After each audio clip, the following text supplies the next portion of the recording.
Sveiki, aš Marius. Studijuoju informatiką kaip ir kadaise mano tėtis. Taigi galima sakyti, užaugau su kompiuteriu. O nemažai to, ką žinau šiandien, gavau iš interneto. Žiniatinklių naudojusiu jų labai seniai.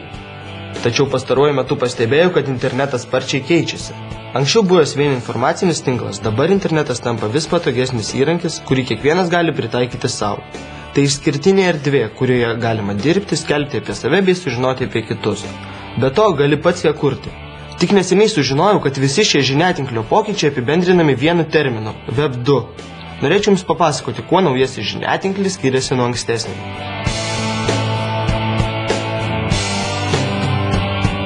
Senajame žiniatinklyje Web 1 beveik kiekvienas galėdavome gauti tik pateiktą informaciją, o ją, tai yra svetaines, kurti galėjo tik specialistai išmanantys specifinę programavimo kalbą.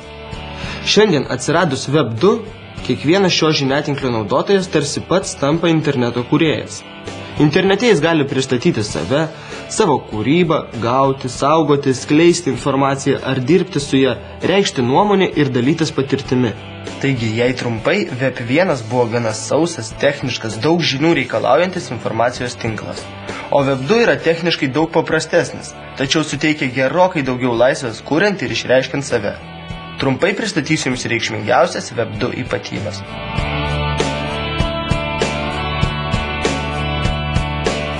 Taigi, bene žinomiausias Web 2 kūrinys yra tinklaraščiai arba interneto dienoraščiai, žargonu vadinami blogais.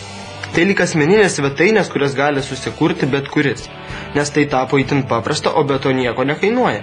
Taip galima labai efektyviai pristatyti save, savo veiklą, pomėgius ir sužinoti be galo daug apie kitus. Parodysiu Jums, kuo Web 2 tinklaraščiai skiriasi nuo Web 1 asmeninių svetainių. Štai taip atrodo įprasta asmeninė Web 1 svetainė. Lankytojas joje negali nieko keisti, tik peržiūrėti pateiktą informaciją. Jei Jums patinka šis atlikėjas, vieną kartą bus įdomu perskaityti čia esančią informaciją. Svetainė sukurta mano minėta specifinė programavimo kalba. Tai užtruko tikrai ilgai ir kainavo nemažai.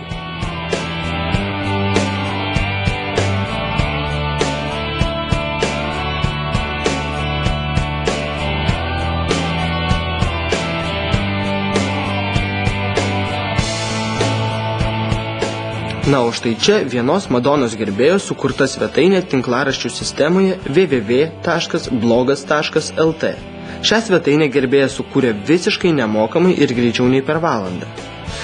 Be to, neabejoju, kad Jums pasirodys įdomesnė, nes čia galima komentuoti įkeltas nuotraukas, skaityti gerbėjos pateiktas pikantiškas smulkmenas apie atlikėją, siūlyti savų idėjų, kaip padaryti svetainę dar įdomesnę ir taip toliau. Taigi čia vis norėsis grįžti ir pažiūrėti, ką naujo sukūrė pati autorė ir svetainės lankytojai. Na, tikiuosi supratote, kuo įdomu šiuolaikiniai tinklaraščiai. Daugiau apie juos galite sužinoti pažiūrėję mokomąjį filmuką, kurio nuorodą matote pačioje. O dabar papasakosiu apie dar vieną svarbią Web 2 naujovę.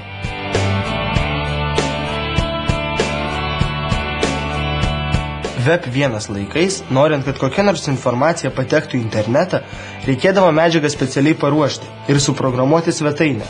Tai galėjo padaryti tikrai ne kiekvienas. O šiandien Web 2 leidžia laisvai dalytis įvairia vaizdo ir garso medžiaga. Į vaizdo įrašų svetainę YouTube galite įkelti savo filmuotos medžiagos ar sukurtų filmukų, kuriuos galės matyti visas pasaulis. Be to, Jūs pats be jokių sunkumų nemokamai galite žiūrėti vaizdo medžiagą į YouTube įkeltą kitų žmonių. Visų nusprendusių, kad jų turima filmuota medžiaga gali būti įdomi ir kitiems. Pabandykite, šioje svetainėje rasite visko, nuo medžiagos mokymuisi iki pramoginių vaizdelių. Taip pat Web 2 dovanoja galimybę keistis nuotraukomis. Svetainėje Flickr galite sukurti savo nuotraukų albumą ir jį parodyti visam pasauliu, peržiūrėti kitų albumus. Juk visada šiek tiek smalsu pažiūrėti, kaip žmonės gyvena kitoje pasaulio pusėje.